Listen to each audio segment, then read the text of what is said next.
Likutei Sichos, Chelik Chaf, Volume 20, the Sicha for Parshas Vayishlach and Yutas Kislev. This Sicha will explain the idea, the concept of Kotointi that is recorded in our Parsha, and also by the Alter Rebbe himself in connection with the Chag HaGeula, the celebration of Yutas Kislev. So first of all, it's worthwhile to review the verses in the Parsha, and that is chapter 32, verse 10 through verse 12. In short, what it says over there is Yaakov makes a prayer. He is concerned about his encounter with his brother Esav. And he says to Hashem, you're the one who promised me that you're going to do good with me. And then he says, Kotointi mikol hachasadim mikol ha'emes. I've become kotointi. Kotointi means, literally comes from the etymology, the root word is koton, small. I've become small. He felt unworthy for all the greatness that Hashem has done for him. And therefore he asks and he says, please Hashem, you promised me that you will do good with me, you will protect me, please protect me. So just as a quick introduction, to familiarize ourselves with several of the concepts that will be discussed at the Sicha. Number one, we all know that the ultimate purpose is Yofutzu Meinasecha Chutza, as was told to the Baal Shem Tov by Mashiach himself, that, quote, your well springs have to be spread to the outside.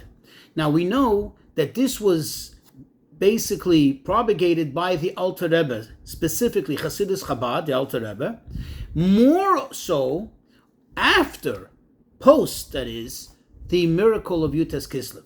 As the Rebbe Rasha pointed out, as we'll see in the Sicha, that there is a tremendous difference between before Peterburg and after Peterburg. And it's very evident also in the Maimorim, in the level of dissemination of Chassidus that took place post the redemption of the Alter Rebbe. Also, something to be familiar with, in the story of Yutas Kislev, we know that the Alter Rebbe, after he was already officially released, and he was led to the home of one of his Chassidim. Remember, he did not live in Peterburg. Rather, they asked him where he wants to go, and he gave him an address, but a mistake was made. And instead of leading him to the second floor where his devout Chassid was residing, they led him to the first floor where one of the most staunch Misnagdim lived. And for the next several hours, for 3 hours, that Misnagid basically tortured Alter Rebbe verbally and psychologically tried to torture him. That's why, by the way, we celebrate not only the 19th of Kislev, Yutas Kislev, the day in which the Alter Rebbe was released towards the afternoon, towards the evening that is. Rather, we also celebrate Chav Kislev, the 20th, because by the time the Alter Rebbe was, quote-unquote, freed from that imprisonment, from that torture, it was already the 20th of Kislev. One more final thing, the word chet, which typically is translated as sin, right? You have a chet. We say it in Tachnun, we say it al chet, we say it on Yom Kippur. However, the true etymology of the word chet doesn't mean sin, as in something felonious, as in something, as a transgression, namely, but rather, or as a misdeed, but rather, it comes from the etymology of the word chisaron, which means an insufficiency or something that's lacking, something that's missing, as we'll see in the Sicha. So let's get into the Sicha. When Alter Rebbe returned from Petersburg, meaning after the arrest and after the Chag HaGeula, after the redemption, he wrote a lengthy letter to all his Chassidim. And he heads the letter by saying, Achare biyosei mi Peterburg. This the Alter Rebbe wrote specifically after coming back. That means the problem was behind him. In this letter, the Alter Rebbe explains the verse that appears in this week's Parsha, the verse, Kotointi mikol hachasadim mikol ha'emes, and he explains that what does it mean I became smaller, I became less worthy, so to speak? Because of all the kindness and because of all the great truths that Hashem has done for me. So the Alter Rebbe explains that because every single kindness that Hashem does for a person, the person has to feel smaller and smaller, meaning the person has to become more and more humble. Why? Because every time Hashem shows you that closeness, that kindness, and you get closer to Hashem, this has to elicit a greater level of bittul. And therefore he warns his chassidim that they should not chas v'shalom feel a sense of arrogance and superiority to all those misnagdim that cause them all those problems. And again, he stresses that in every single kindness that Hashem does with a person, he has to feel more humble. Now, the basic pirush, meaning the pshutay shel mikra, as spelled out in Rashi, of the word kotointi. Right here, the Alter Rebbe brings it as becoming humble, right? Being smaller, but in the sense of making yourself humble. However, if we look in the Chumash, the literal meaning of the word is that Yaakov was afraid that although, notwithstanding the fact that Hashem had promised him that, quote, I will be with you, but still, Yaakov, in his great humility, thought that perhaps, and here is a very key expression from Rashi, perhaps my merits have become diminished from then, meaning from the time when Hashem had promised me this. Why? Because Hashem had done for me so much kindness, so many acts of kindness. And then Rashi continues, and perhaps maybe I became nislachlachti b'chet. Maybe I became soiled, so to speak. Maybe I became stained. I became dirtied with sin from when Hashem had promised me that. And therefore Yaakov was concerned. So it's obvious that these are two different approaches. Here, the Alter Rebbe is bringing it as making yourself humble. And here, when the Pshutei Shel Mikra, and the simple, literal meaning of the verse, it's a sense of Yaakov feeling that maybe he sinned, or maybe he did something wrong. Right? And moreover, if you look at the difference, if you have to put it in two separate categories, Rashi, meaning Pshutei Shel Mikra, it's actually a prayer. It's a prayer for what's going to be. Right? Yaakov is praying, please Hashem, help me, save me from Esau. Whereas the Alter Rebbe, as he's quoting it more as a Torah, as a directive, how to be humble, not to become arrogant, not to feel a sense of superiority to the misnagdim. This is not a prayer, but rather this is something that's post the miracle. The miracle had already happened. However, so that's obvious. The real question here is, we need to understand, how really is it possible that Yaakov was concerned that maybe he became, quote, soiled or stained with sin? You know, the fact that he was concerned that maybe because of all the great miracles that already had happened to him, maybe his merits have become diminished, that's understood, because every time a miracle happens, every time Hashem does you a kindness, you take off, so to speak, some of those merits, some of those points, if I may, right? So maybe he felt that the tally of his points have become less. Okay, but where does Yaakov have this concern that maybe he became filthy with sin? How's Yaakov shaykh to sin? What does this mean? Now you understand.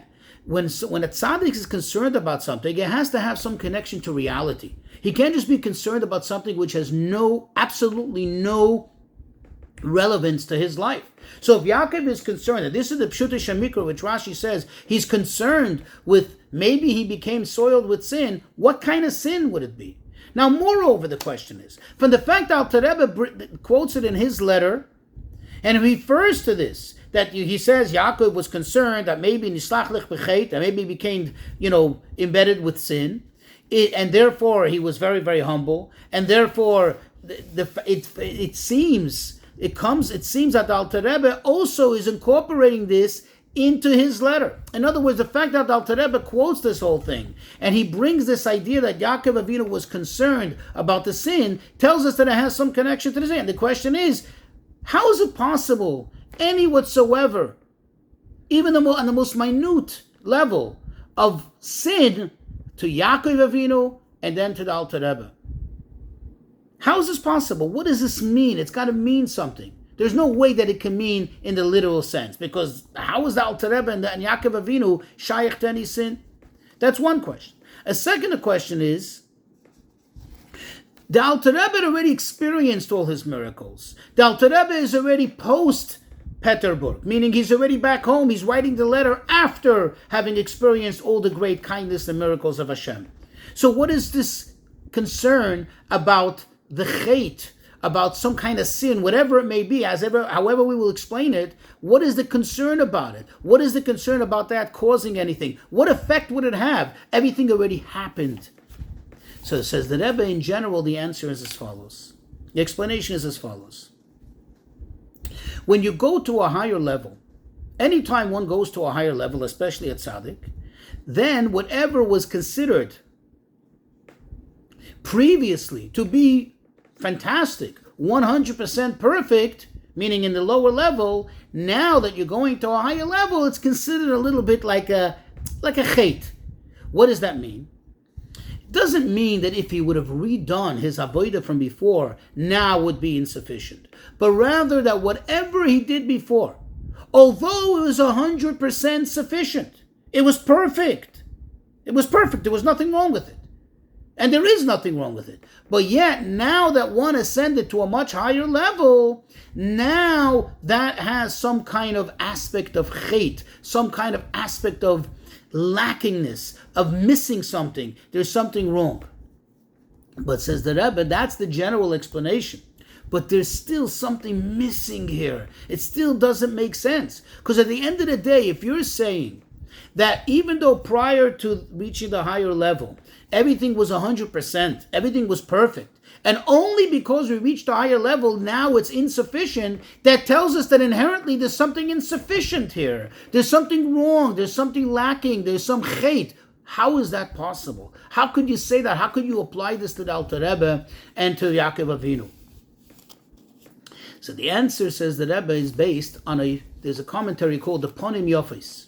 The Ponim Yofis explains that when there is an ascent of the neshamas, of the souls, from one world to another, meaning from one level in Gan Eden to another level, from literally to a totally higher level, in between, meaning in between the ascent from one level to the other level, there is always a nefila. There is always something like a drop. There is a katnus. Between every level of greatness, there is a mediocrity level that occurs. And now we understand. It makes sense. It fits in 100%. Now we can appreciate why Yaakov felt kotointi, and why he felt that kotointi meant that maybe there was some kind of sin. There was something missing. There was something lacking. Yaakov went from one level to a totally to a much greater level now. Meaning totally a transformingly different level. Where was he going from? Yaakov was going from Chutz La'aretz. He was coming from Lavan's house. And now he was going to Eretz Yisrael, which is understood to be at a totally, absolutely transformational level. And therefore now, in between, as he's approaching, as he's going there, there is a phenomena of katnus. There is a level of katnus, of less than, of a diminished stature, of a diminished state of being. And therefore he was so concerned that maybe because now that he's in a position of katnus, therefore maybe he will not be saved from his brother. That he won't be worthy of being saved from his brother.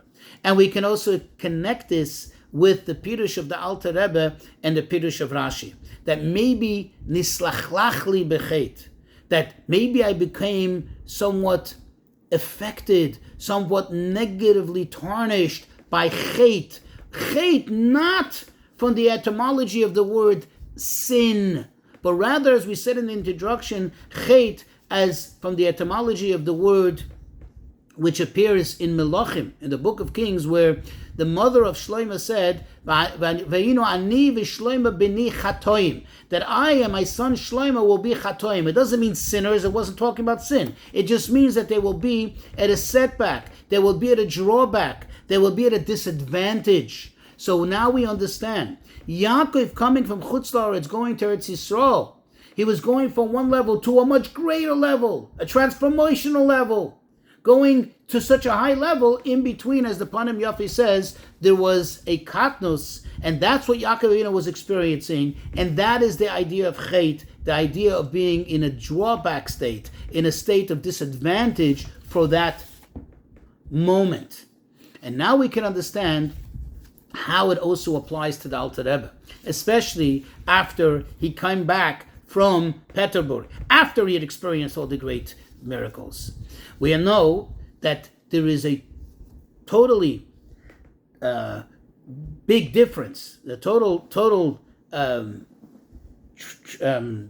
difference between the type of hafatzas hamayonas, the spreading of the wellsprings of Chassidus that took place prior to Alter Rebbe's arrest, and that which is after the Alter Rebbe's arrest. And especially all the pain that Alter Rebbe went through during the arrest, that we understand that before the arrest he was in a state of godless. He was spreading Chassidus. He was spreading the Baal Shem Tov and the Maggid's teachings.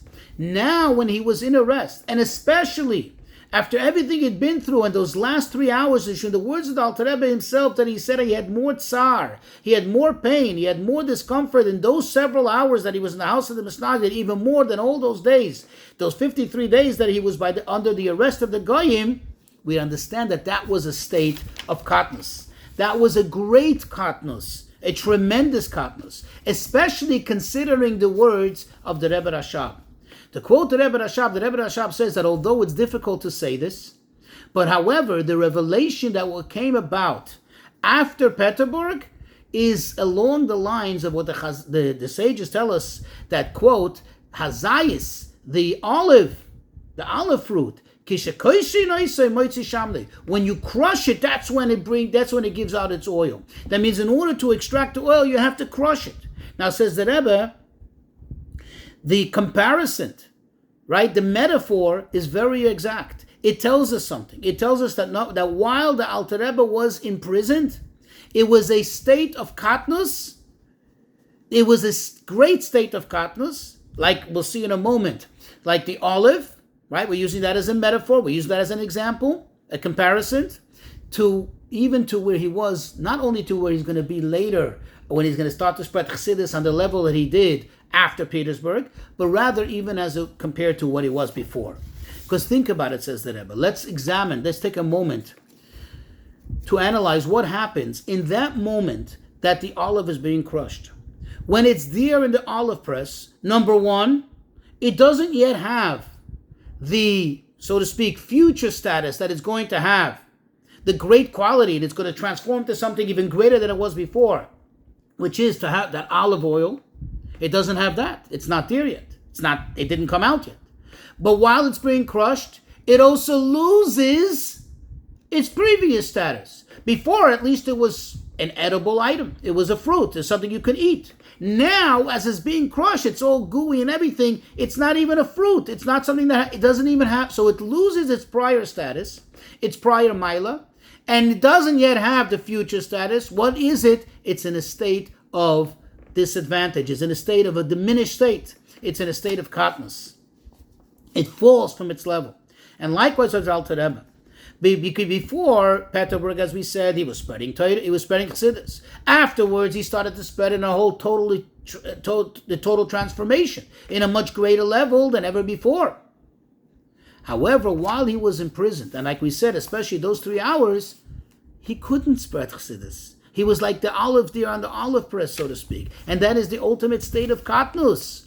And you can understand that this is not only a katnus for the outer world that's not able to receive from him, so to speak, that is not receiving his inspiration, his teaching of Chassidus, but also for him himself it was a state of katnus. Why?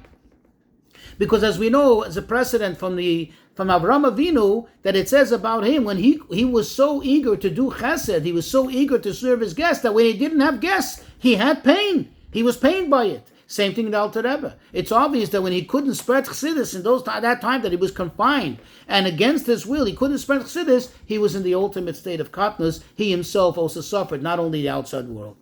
So now we understand why the Alter Rebbe brings into his letter this whole concept of katointi, because he too was going through it from before Peterburg to after Peterburg, the time in between the arrest and everything else. That was a state of katointi. Says the Rebbe, every single year these matters are replayed. We know that every single year as we celebrate it, it happens again. So this idea of katointi, and also we see, it's not just by coincidence, though we always read Parshas Vayishlach in or around or in leading up to Yutas Kislev, in this parsha is where it says this verse, Katointi b'kol hachasadim.